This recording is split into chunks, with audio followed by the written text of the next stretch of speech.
Si je devais faire une introduction et une conclusion en même temps, je dirais que Return to Silent Hill ne s'appelle pas Silent Hill 2 The Movie. Something really bad. Hold the darkness, you can't keep it away. Please don't go any further.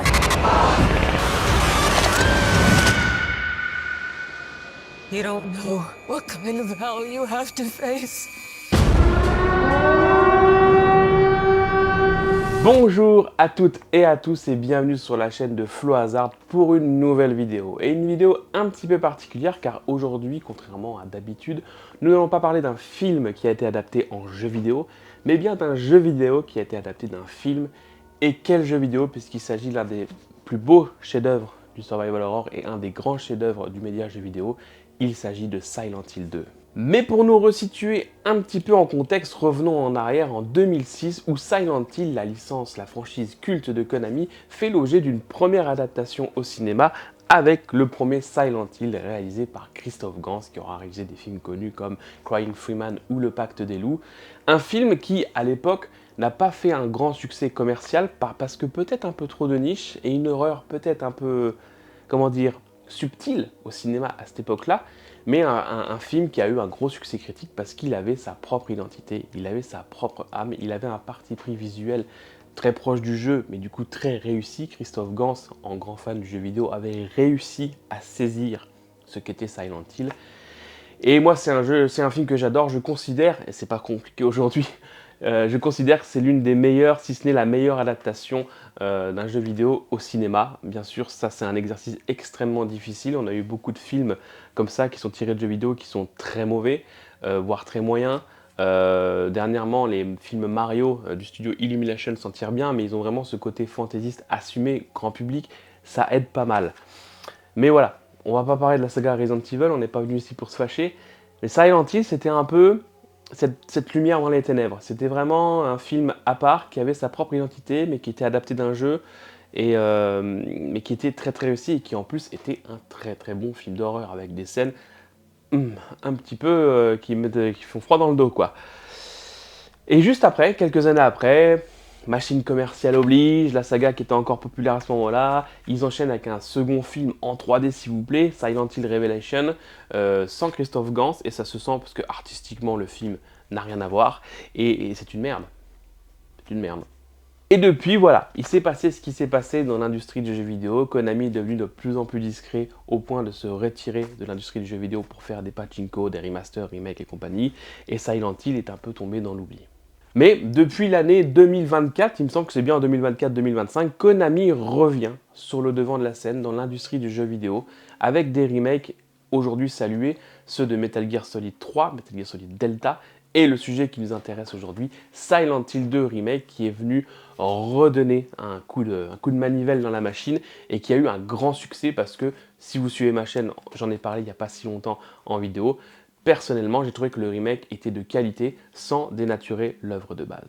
Et du coup, Konami réactive à plein pot, pleine balle, sa franchise Silent Hill, parce qu'actuellement, on attend le remake du premier jeu. Silent Hill F, j'ai envie d'appeler ça une sorte de spin-off, est sorti il y a peu de temps, et ils avaient annoncé en grande pompe un film Silent Hill réalisé par Christophe Gans, qui avait réalisé le premier film, et qui prendrait comme base, et j'insiste là-dessus, l'intrigue de Silent Hill 2, le deuxième jeu de Konami. Alors à l'heure où je tourne cette vidéo, ça fait à peu près 1 heure que je suis sorti de la salle de cinéma. Oui, j'ai pas de montre et alors. Et là, mon avis est vraiment très frais. Il est à chaud, mais en même temps, j'ai eu le temps de la route pour réfléchir un peu à tout ça, pour mouliner le film dans ma tête. Et j'avais envie de faire cette vidéo comme ça, vous avez vu, dans un autre cadre, pour vous donner mon avis sur le film, parce que j'ai vu pas mal de choses passer sur Internet. J'ai évité de trop regarder les critiques pour pas m'influencer, mais très franchement, je m'attendais à avoir une grosse merde. Et un film qui n'avait absolument rien à voir avec le jeu. Et si les premières minutes du film ont été un peu compliquées pour moi, très vite j'ai compris la proposition du film. Et je vous avoue, ça fait partie de mon histoire, étudié la science du scénario, fait des études de cinéma, pour avoir un certain recul sur ce qu'est une adaptation, que ce soit une adaptation littéraire, ce grand écran, ou une adaptation de jeu en film, ou même, et vous connaissez la chaîne, une adaptation d'un film en jeu vidéo, ce n'est pas un exercice facile, et je pense que très souvent, on aimerait voir quelque chose d'extrêmement fidèle, d'extrêmement proche. On aimerait voir presque la même chose. J'ai envie de dire à quoi bon transposer du jeu sur grand écran, et c'est pas possible. Et des fois, c'est complètement foiré, comme la saga Resident Evil, et ça part dans une direction que je ne trouve pas bonne pour autant, mais qui a quand même rencontré du succès. Et parfois, comme on l'a vu avec ce premier Silent Hill, et à mon sens, comme on le voit avec ce Return to Silent Hill, c'est fait avec une certaine prise de risque, mais avec une certaine subtilité aussi. Pour vous remettre en contexte, le premier film Silent Hill, ici sorti en 2006, n'est pas un jeu extrêmement fidèle à Silent Hill 1. Il prend comme socle l'intrigue de Silent Hill 1, c'est-à-dire, ici au lieu d'un père, une mère qui va perdre sa fille dans la ville de Silent Hill, ville maudite à laquelle sa fille est reliée, on ne sait pour quelle raison. Et en parallèle, le père, qui est totalement absent, cette intrigue est totalement absente du jeu, va mener son enquête et découvrir le secret qui entoure Silent Hill, lié à une secte, l'ésotérisme, etc. Et Silent Hill, le premier film, venait invoquer des représentations et des créatures qui n'étaient pas du tout dans le premier jeu, mais qui faisaient partie de la mythologie globale de Silent Hill. Et cette espèce de melting pot réunie autour de l'intrigue, du socle, ce mot va revenir, du premier jeu, fonctionnait à merveille. Le jeu Silent Hill 2 a une aura particulière. On le sait, on le voit, même lors des commentaires que j'ai pu avoir sur ma dernière vidéo Silent Hill 2, on sent que c'est une œuvre que les gens, que les joueurs, que les passionnés, et je partage cette passion, s'approprient. Et il est difficile, du coup, d'interpréter, d'adapter, de raconter une œuvre que beaucoup de gens se sont vraiment, comment dire, qu'ils ont assimilée en fait. Et du coup, je comprends le retour un peu négatif sur Return to Silent Hill, sauf que comme je l'ai dit en introduction, il faut se mettre dans la tête que Return to Silent Hill n'est pas Silent Hill 2. J'avais un ordre là que j'ai complètement foiré, mais on va continuer sur le côté adaptation et scénario. En fait, je vais vous donner mon sentiment. Quand je suis arrivé dans la salle, le film a commencé, les 10 premières minutes, je vous avoue que j'étais en mode « Ah merde, ah d'accord, on part dans cette direction, d'accord, ça va pas me plaire, etc. » Et petit à petit, le film se met en place et je comprends la proposition. Je comprends que le film est en train de me dire « Écoute, on va aller dans l'univers que tu connais de Silent Hill 2, mais on va te raconter les choses différemment. » Et plus on avance dans le film, et plus on shift sur une histoire qui va avoir la même finalité, et quelque part la même résonance émotionnelle que le jeu, mais elle va être racontée différemment, avec d'autres éléments. Ils vont remplacer des choses, je ne vais pas spoiler, vous inquiétez pas. Et en fait, si on n'accepte pas ça, si on n'accepte pas ce pacte spectatoriel, autant sortir de la salle ou couper le film directement. Parce qu'il faut bien se rendre compte que là, on est face à quelqu'un, donc Christophe Gans et le scénariste dont j'ai pas le nom, je suis désolé, qui essaye d'adapter un jeu qui dure entre 7 à 10 heures. Ça dépend de votre rythme de jeu. Silent Hill 2, le premier, pas le remake, dure entre 7 à 10 heures. Et là, le film fait 1h30. C'est court, 1h30. On sent que le film a été un peu charcuté pour tenir dans les standards du cinéma et faire le maximum d'entrées. Ça, c'est pas un bon signal. Mais voilà, on faire rentrer 8 heures de jeu en moyenne dans un film d'1h30, forcément, il y a des choses qui vont sauter, il y a des choses qui vont aller un petit peu vite, et il y a des choses qui vont être remaniées. Mais moi j'adore Silent Hill 2. Je suis peut-être pas un fan hardcore comme certains d'entre vous qui ont regardé cette vidéo ou qui ont critiqué durement le jeu, mais j'adore Silent Hill 2. Mais je suis pas au point de prendre Silent Hill 2 comme un totem intouchable. En fait, quand je vais voir un film, j'accepte qu'on puisse remanier l'œuvre. Tant qu'on ne dénature pas, et c'est la même chose que j'ai dit avec le remake du jeu, l'essence même du jeu, le fond de l'intrigue et le message qu'il veut nous envoyer. Mais on voit quand même qu'à certains passages, Christophe Gans essaie de se réemparer de l'œuvre et de nous faire vivre un peu autre chose. Et j'aime bien ça, parce que si c'est pour revivre la chose que j'ai faite exactement sur ma console, ça n'a aucun sens. Du coup, dans le film, il y a vraiment des choses qui sont modifiées. Comme je l'ai dit, le film dure 1h30, donc le rythme est vachement péchu. Et malheureusement, il y a des personnages secondaires, pour le citer Eddie, qui passent totalement à la trappe. On le voit, puis on le voit plus. On me voit, on me voit plus, on me voit, on me voit plus. Vous avez la ref? Et du coup, on sent qu'il y a une version longue. J'espère que lorsque le film sortira en Blu-ray, et je serai là dans sa sortie en Blu-ray, il y aura une version longue parce qu'on sent qu'il manque des choses et qu'il y a des personnages qui n'ont pas trouvé leur conclusion. Le film a un petit goût d'inachevé. Ça n'en fait pas un mauvais film, mais on sent qu'on n'est pas allé au bout de tout. Mais comme le dit Christophe Gans dans plusieurs interviews, et comme on le sait quand on connaît l'univers de Silent Hill, tout ne trouve pas forcément une résolution. Il reste toujours des zones d'ombre, devrais-je dire des zones embrumées, et ça reste ouvert à l'interprétation. Mais très clairement, il y a 2-3 trucs qui ne sont pas finis, et ça serait bien quand même d'avoir au moins une piste si ce n'est une conclusion. Ce qu'il faut accepter aussi quand on passe par le cadre de la réécriture allant du jeu vidéo au cinéma, c'est que les personnages se retrouvent réécrits. Et le personnage qui a subi l'une des plus profondes réécritures dans ce film est le personnage principal, James Sunderland, qui va se retrouver avec une personnalité beaucoup plus affirmée, qui va faire sens avec ce que veut raconter le film, mais qui va aussi faire sens avec ce que le spectateur habitué à une œuvre cinématographique va vouloir retrouver.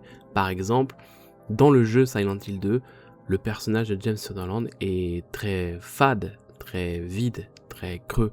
Et ceci est très normal parce que dans le processus d'identification du jeu vidéo, le joueur doit pouvoir s'identifier facilement à ce personnage.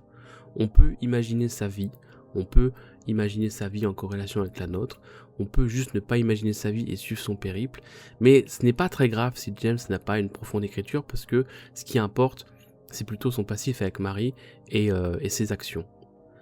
Dans une œuvre cinématographique, lorsqu'on doit capter un spectateur et le faire rentrer dans notre film, c'est beaucoup plus complexe que ça, et il faut donner une réelle identité au personnage principal. On ne peut pas se suffire de juste dire, voilà, c'était le fiancé de Mary, il a quelque chose à se reprocher, ou il cherche quelque chose, fin de l'histoire. Donc, dans le film, ils lui ont donné une personnalité d'artiste, et ça va faire sens avec le film parce que ça va être très très lié avec le fait qu'il a suivi la vie de Mary, qu'il a beaucoup dessiné et qu'il a vu aussi son état de santé se détériorer. Et ça va aussi donner une patte au film que le jeu n'a pas à travers les peintures de James qui seront une sorte d'exutoire pour lui. Une façon de raconter sa vie, de ressentir sa vie, et on le verra à travers l'icône de Pyramid Head, un exutoire. Et j'ai trouvé ça très intelligent et très novateur. Aussi, on le voit dès le début du film, et c'est ça qui m'a mis pas en confiance au début du film.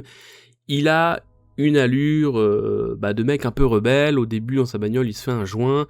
On voit qu'il roule avec ses cadres et ses peintures à l'arrière de sa bagnole de luxe. Et au début, j'ai absolument pas du tout aimé cette image-là, parce que c'était pas le James Sunderland que je connaissais dans le jeu. Et comme je l'ai dit plus tôt dans la vidéo, il m'a fallu 10 voire 15 minutes pour comprendre ce que le film voulait me raconter, où il voulait m'emmener, et là j'ai dit d'accord, ce James-là n'est pas le James du jeu vidéo, tout comme Return to Silent Hill n'est pas la copie conforme de Silent Hill 2. J'aimerais parler un peu de la technique, de la mise en scène et de la réalisation. Pour moi, c'est l'un des plus gros points forts du film. Très franchement, on sent que Christophe Gans est un réalisateur talentueux. De toute manière, on n'en doutait pas, j'aime beaucoup les films qu'il a fait dernièrement, à commencer par Silent Hill. Et on sent qu'il a vraiment eu le temps de porter la vision de son film à maturation. Peut-être qu'il y réfléchissait déjà depuis quasiment 20 ans. Je vous ai dit qu'il est sorti en 2006. 20 ans. Donc on sent vraiment que c'est abouti. Il sait où il va. Les effets spéciaux sont parfois très crédibles et sont parfois un peu cheap. Je n'arrive pas à comprendre comment on peut passer de l'un à l'autre. Peut-être que parfois la mise en scène était trop ambitieuse pour certains effets. Parfois, certains fonds verts sont un peu disgracieux. Cependant, on reste quand même bien dans notre fauteuil, on reste quand même immergé dans le film, il n'y a pas de souci là-dessus. Mais j'ai trouvé que Christophe Gans maniait sa caméra d'une bien belle manière. Et ça fait plaisir de voir un film fantastique, d'horreur, qui a des vraies propositions de mise en scène. Il y a des propositions quand le personnage principal de James est en conflit avec lui-même, que ce soit du montage, quand on va faire un chant contre chant en mode épileptique, attention aux épileptiques d'ailleurs, ou alors quand il y aura un conflit moral avec Marie dans l'ascenseur et que la caméra elle pivote, là je parle pour ceux qui ont vu le film, c'est des choses qu'on n'a pas l'habitude de voir au cinéma. Il y a des prises d'audace comme ça, visuelles, que j'ai beaucoup aimées, et puis à plein de moments, pour coller avec l'ambiance lente, comme figée de la ville, la caméra se déplace lentement, fait des panoramiques en benchcam, donc du coup débulé de travers, va accompagner le personnage dans son périple comme une caméra du jeu qui viendrait le suivre. Et ça, j'ai adoré. Forcément, Christophe Gans se fait plaisir et nous fait plaisir en recitant des plans, carrément des imitations du jeu au film. Et ce qui m'a beaucoup surpris, c'est qu'à plusieurs moments, il utilise la vue subjective, donc on rentre dans le regard de James quand il est en course-poursuite, quand il arrive dans un endroit, toujours pour témoigner un peu l'urgence et la découverte d'une zone. Et ce qui est rigolo, c'est que la vue subjective, c'est un code qui est très très très ancré dans les codes, dans la grammaire du jeu vidéo. Et là, il l'utilise dans le film Silent Hill alors que Silent Hill n'est absolument pas un jeu qui se joue à la première personne. Sauf, et là on voit que Monsieur Gans connaît la série Silent Hill dans son ensemble, dans Silent Hill 4 The Room, où quand vous êtes dans votre appartement, dans The Room, le jeu est en vue subjective, mais n'a pas l'intensité qu'on retrouve dans le film. Donc j'ai trouvé vraiment que c'était un film, alors là je parlais des mouvements de caméra, un peu de la qualité des FX, mais qui est techniquement fait plaisir à voir, il y a vraiment de belles choses. Et aussi dans la représentation, alors je ne vais pas pouvoir rentrer dans tous les détails parce que là j'ai vu le film quand même il y a seulement 1 heure, mais les choses se défragmentent déjà dans mon esprit. Mais il y a beaucoup de symbolique avec les insectes. Il y a une forme de poésie qui revient quand même. En fait, au fur et à mesure que je regardais le film, je me rendais compte qu'on ne retrouvait pas l'étrangeté poétique du jeu original. Le film est ancré dans sa cinématographie hollywoodienne, si vous voyez ce que je veux dire, et du coup s'éloigne de l'étrangeté poétique qu'impose le jeu. Mais c'est aussi normal parce que quand on joue aux jeux vidéo, on est seul, dans notre salon, dans votre chambre, n'importe où vous jouez, avec la manette, dans le noir, face à notre écran, et on joue à une aventure qui s'étend sur 1, 2, 3, 4, 8 heures. On est seul avec le jeu, et c'est un moment intime qui ne peut pas se reproduire au cinéma. Et ce moment intime s'exprime par l'ambiance de Silent Hill où, en dehors des moments de scénario où on rencontre des personnages, etc., on est seul à errer dans des environnements, à affronter des créatures, à résoudre des puzzles et à profiter d'une ambiance qui vient nous étreindre mais nous inquiéter en même temps. Le cinéma, et surtout en 1h30 de métrage, ne peut pas reproduire cette sensation. Donc c'est sûr que pendant le film, je n'ai pas retrouvé cette sensation. On ne peut pas restituer l'ambiance comme ça de Silent Hill. Le premier film a réussi à restituer un peu l'horreur, mais ce deuxième film n'y parvient pas. Cependant, à certains moments, et surtout vers le dernier quart du film, j'ai quand même retrouvé cette poésie. J'ai quand même vécu des émotions qui m'ont ramené au jeu. Et là, je me suis dit qu'il avait quand même réussi son pari, Christophe Gans, de raconter le jeu, mais d'une manière différente. D'une manière qui ne plaira pas à tout le monde. Mais vous voyez, quand je vois les critiques qui sont très négatives et que de l'autre côté, je vois Christophe Gans qui fait son travail, entre guillemets, mais qui fait des interviews pour présenter son film avec fierté. Avant de voir le film, je ne comprenais pas trop son discours. Et en opposition, les critiques négatives. Aujourd'hui, je comprends le discours de Christophe Gans parce que je pense qu'il est vraiment fier de son film, même si lui-même, je pense qu'il sait qu'il n'est pas inachevé parce qu'il a été coupé pour tenir en 1h30. C'est toujours un sacrifice quand on est réalisateur de voir son film coupé, mais c'est des choix qui sont à faire, c'est l'industrie qui est comme ça. Mais je pense qu'il est vraiment fier de son film et il y a beaucoup de scènes qui m'ont touché dans le film, que ce soit dans l'horreur, dans l'amour et dans l'émotion. Une émotion que je ne clarifierai pas pour ne pas spoiler, mais j'ai trouvé que le film était réussi, parce qu'à partir du moment où le film arrive à vous atteindre, à vous toucher, c'est que le réalisateur, en collaboration aussi avec le scénariste sur lequel il s'appuie pour son travail, a réussi. Si je devais mettre un degré de réussite, Return to Silent Hill est moins bon que le premier Silent Hill, parce que même dans l'horreur, je l'ai trouvé moins puissant, moins percutant, moins choquant. Il y a vraiment des scènes qui m'ont marqué dans le premier Silent Hill, qui sont plus abruptes, qui sont plus violentes, même psychologiquement, physiquement.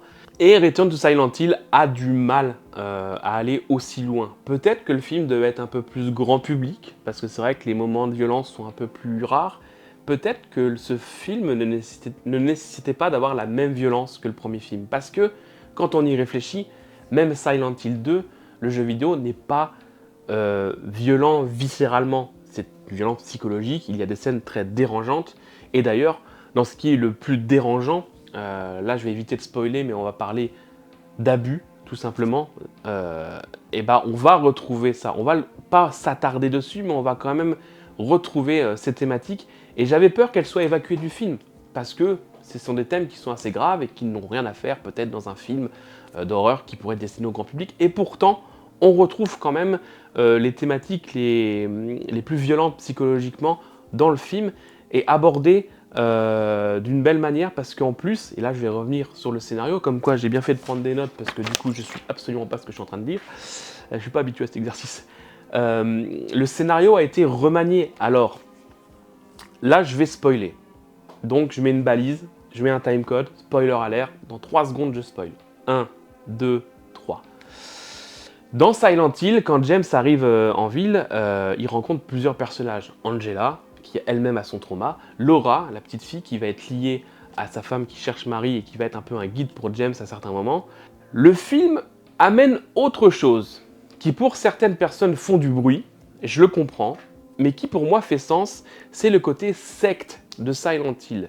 Quelque chose qui est très présent dans le premier jeu, dans le troisième jeu, et il me semble dans le quatrième jeu, mais je ne peux pas l'affirmer parce que je n'ai pas encore fait ce jeu, et dans Silent Hill Origins, par exemple, le côté secte, le côté ésotérique, le côté culte est lié à Silent Hill.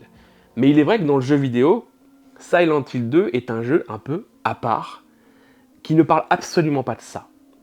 Et qui, pour moi, sort un peu de la saga, comme étant un très très bon jeu Silent Hill, mais qui n'est pas lié aux autres jeux parce que le côté secte, ésotérique n'est pas traité. Et bien là, ils ont décidé de le faire. Et ils ont décidé de lier Mary, donc la femme de James, à cette secte, comme étant, elle est un instrument, elle est un objet de cette secte. Je ne rentre pas dans les détails, mais ceux qui ont le film comprendront. Quand James retourne à Silent Hill pour mener son enquête et essayer de retrouver sa femme, qui lui a envoyé une lettre alors qu'il sait qu'elle est décédée, il va croiser ces entités que j'ai citées plus tôt. Angela, qui a un trauma, qui avec ses gros habits, son couteau, Laura, la petite gamine, qui va être accompagnée d'un bébé un petit peu morbide, et la fameuse Maria qu'on pourra traiter dans un autre point. Et le twist du film, attention, gros spoiler, je rappelle, si vous voulez voir le film et que vous voulez avoir encore de l'intérêt dans ce film, n'écoutez pas ce que je vais dire, c'est que Angela, Laura et la femme de James, Marie, sont la seule et même personne. Ce sont ces trois prénoms. Elles s'appellent Marie, Angela, Laura. C'est ces trois prénoms. Moi, j'ai 3 prénoms. Vous avez combien de prénoms, vous? Dites-le en commentaire. Et en fait, sans le savoir, James a rencontré les différentes entités de Marie et leur propre trauma, parce que Marie, avant de rencontrer James, a eu une vie plus traumatisante. Son père étant lié à ce fameux culte qui fomente au sein de Silent Hill. Toute cette histoire, j'ai entendu dire dans certaines critiques que c'était du bruit qui était inutile et qui venait dénaturer le jeu. Pour l'inutilité, je ne suis pas d'accord. Pour le côté dénaturer le jeu, je suis d'accord. Mais, comme je l'ai dit plus tôt, si on accepte qu'on est face à une proposition, à une interprétation et à une vision différente qui prend comme socle le jeu, mais qui va quand même raconter sa propre histoire, je l'accepte si c'est bien raconté. Et dans le cas présent, même si ça manque 1h30 de film, pour moi c'est le défaut du film, 1h30. Même si ça manque de développement, pour moi, ça fonctionne. Et parce qu'au final, la finalité de tout ça, c'est qu'on va arriver plus ou moins au même dénouement, c'est qu'à cause de sa vie et de son secret, Marie va être malade, Marie va être liée à Silent Hill, James va l'abandonner et va devoir à un moment faire l'acte qui va profondément le traumatiser, et on va retomber un peu sur nos pattes, mais d'une autre manière, les émotions et les motivations du jeu original. Donc voilà, maintenant j'ai jeté ma fiche, je sais plus où j'en suis. Très franchement, je suis bien content d'être allé voir Silent Hill, Return to Silent Hill, parce que je pense que dans la vie, vous voyez, je pense que, et là je sors un peu du cadre de la critique de film, il faut toujours se faire son avis. Encore plus aujourd'hui, quand on a les réseaux sociaux qui explosent, les influenceurs qui racontent ceci, cela, que c'est très très vite sur un tweet de marquer en 150 caractères c'est nul, c'est pourri, c'est machin. Je pense qu'aujourd'hui, il faut cultiver son esprit critique, il faut prendre du recul. On peut être passionné et rejeter tout en bloc, mais parfois, il faut prendre du recul quand même. Et moi, j'ai beaucoup aimé en fait la vision du film. C'est loin d'être un film parfait, hein, il a des défauts, je ne vais pas revenir sur la durée, mais il y a des dialogues qui sont un peu creux. La romance entre James et Maria est vraiment présentée comme une romance totalement idyllique, parfaite. Mais je pense au fond de moi que c'est assumé pour contraster avec la descente, en fait, un peu en enfer de ce film. Et certaines scènes qui auraient pu être plus marquantes sont un peu rushées. Malgré tout, il y a quand même des moments de bravoure. On va retrouver une scène avec les infirmières, mais comme Christophe Gans en a déjà fait une très belle dans le premier film, il ne s'attarde pas trop dans ce deuxième film, mais quand même, en termes de mise en scène, de chorégraphie, hein, parce que c'est des chorégraphes qui font les mouvements, ça reste très très très impressionnant. Pyramid Head, forcément, est de la partie, et malheureusement, on ne trouve pas vraiment une conclusion. Mais pour ceux qui connaissent le jeu, on comprend le sens de Pyramid Head, donc on n'a pas besoin de conclusion. Ça aussi, ça pourrait être un défaut, c'est que le film conserve des zones d'ombre comme le jeu, mais le film ne donne pas les clés que les joueurs ont. Donc pour un film qui se veut destiné à un plus grand public, et ça aussi il faut l'accepter dans la proposition, le plus grand public peut être un peu lésé de ne pas comprendre certains éléments du film, et ça c'était déjà un petit défaut du premier film. Et toujours dans une zone spoiler, et avant de conclure la vidéo, j'ai complètement oublié de parler de la fin du film. Donc cette partie s'adressera surtout à ceux qui ont vu le film et qui aimeraient en débattre ou aimeraient avoir un autre point de vue sur cette finalité. J'ai eu du mal, c'est une fin qui m'a un peu frustré, parce que je n'ai pas vraiment compris le sens, mais à force d'y réfléchir, là je suis sur le montage de la vidéo, certaines choses se percutent dans mon esprit. Ce que je dois vous dire, c'est que déjà, le jeu original contient 3 fins différentes, et si vous avez vu la dernière vidéo que j'ai dédiée à Silent Hill 2, moi je suis très attaché à la fin que j'ai débloquée, mais à la fin que je trouve la plus canonique, qui s'intitule Dans l'eau, où à la fin de son aventure, James décide de se suicider en se projetant dans l'eau avec sa voiture. Cette fin est celle qui a été retenue dans le film également, après le pardon, l'acceptation, c'est ce qu'il décide de faire et il fonce avec sa voiture dans l'eau. Sauf que dans le film, alors qu'il est censé mourir, apaisé, au fond de l'eau du lac Toleka, avec la représentation en tout cas du corps de Mary, on a un gros flashback qui revient en arrière et on revient tout au début du film où il rencontre Mary, qui était censée quitter Silent Hill, et il rejoue sa vie en fait, et là il décide de partir avec elle loin de Silent Hill. Au début je me suis dit c'est très très facile de faire ce genre de fin, on a déjà vu ça 1 million de fois, c'est pas très cohérent avec l'univers de Silent Hill en général je trouve. Et après, je me suis dit, mais je pense pas que c'est un retour en arrière temporel, je pense que c'est une vision de l'esprit. Et pourquoi j'ai envie de penser ça ? Parce que quand je me repasse le film dans la tête, c'est aussi l'une des théories que j'ai avec Silent Hill 2, qui ne se justifie pas tellement par rapport aux autres personnages, mais qui se justifie vraiment du point de vue de James. C'est que j'ai l'impression, et là je parle du film, je parle de Return to Silent Hill, j'ai l'impression que tout ce qu'on voit dans le film se passe dans l'esprit de James. Et mes arguments qui permettent de soutenir cette théorie, c'est que par exemple, on a beaucoup d'allers-retours avec la psy, qui est totalement externe à Silent Hill, qu'on nous introduit au tout début du film, on se dit qu'est-ce qu'elle vient foutre là, puis après même qu'il est dans la ville, il arrive à lui parler. Le téléphone pouvant être une passerelle en fait, entre le monde de son cauchemar, de sa psyché et la réalité. Au milieu du film, il se réveille dans l'hôpital, dans le monde réel, avant que tout ça ressemble. On n'arrive pas à comprendre où on est. Et puis, géographiquement, même si dans le jeu aussi ça dépasse les frontières du réel, je trouve que le film assume beaucoup plus facilement les choses irréelles qui peuvent se passer, comme quand il va dans le labyrinthe souterrain avec Maria et qu'il invoque vraiment sciemment Pyramid Head pour tuer Maria, parce qu'il comprend qu'elle n'est pas Mary, et qu'elle est peut-être une représentation de Silent Hill ou de son esprit malade. C'est comme la scène où il se fait attraper par la représentation de Mary qui est dans le lit d'hôpital au plafond et qu'elle lui enfonce un bras dans la gorge. Moi ça me fait penser à, ça m'est jamais arrivé, mais ça me fait penser à quand on peut se faire intuber à l'hôpital après un arrêt quelconque, un accident. Et si c'était ça qui lui arrive dans la vraie vie et que du coup sa vision, son cauchemar fiévreux lui représente ça. L'autre argument qui me permet de dire que tout ça n'est qu'une représentation du cauchemar ou de l'esprit malade de James, c'est qu'à chaque fois que la dimension infernale de Silent Hill intervient, elle émane de lui. Donc la toute première fois quand il est dans la rue, sur le plan qu'on peut voir dans la bande-annonce, on est en vue subjective, donc on voit pas d'où viennent les espèces de crates, de fissures ou de veines noires qui viennent contaminer la ville. Mais si on est du point de vue de James, du coup elle vient de ses pieds, elle vient de son corps. Comme à l'hôpital, au moment où il est avec Maria, il a mal au crâne, il pose la main au sol, et toute cette espèce de veine poisseuse, noire, ces craquelures qui viennent assombrir l'hôpital, émanent de James. Donc, à chaque fois que la ville tourne dans sa dimension infernale, le point de départ, c'est James. Et c'est ce qui justifierait qu'il est au centre de tout ça, que son trauma alimente Silent Hill, et que tout ce combat, on va dire, psychique, se situe dans son esprit. En tout cas, voilà, je ne sais pas si je suis clair, si vous arrivez à suivre ce que je dis, mais je pense que Return to Silent Hill prend aussi une direction totalement différente dans le sens où tout ce qu'on suit dans le film n'est pas réel, n'est pas physique, n'est pas matériel, parce qu'en fait, on est dans l'esprit de James.